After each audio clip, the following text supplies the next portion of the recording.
সজীব জয় বাংলাদেশের সবচেয়ে বড় চোর, সবচেয়ে দুর্নীতিপরায়ণ এবং নৃশংস এক মহিলার সন্তান, এবং তাও কুসন্তান, কুশিক্ষিত, কুচরিত্র, খারাপ মানসিকতা সম্পন্ন, মিথ্যাচারিতায় ভরপুর এই সজীব জয় এবং হাসিনা শেখ এই পর্যায়ে ক্ষমতা হারানোর পরেও একবার বলে আমার মা রেজিগনেশনে সাইন করেছে, আবার বলে সাইন করে নাই।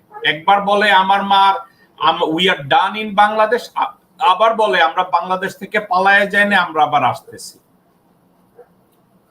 এরা ঘুমে না সজাগ এ কথাটা বলতে এখন ভয় পাচ্ছে। আবার তাদেরকে বারবার জিজ্ঞাসা করা হচ্ছে তোমার মা কি তৃতীয়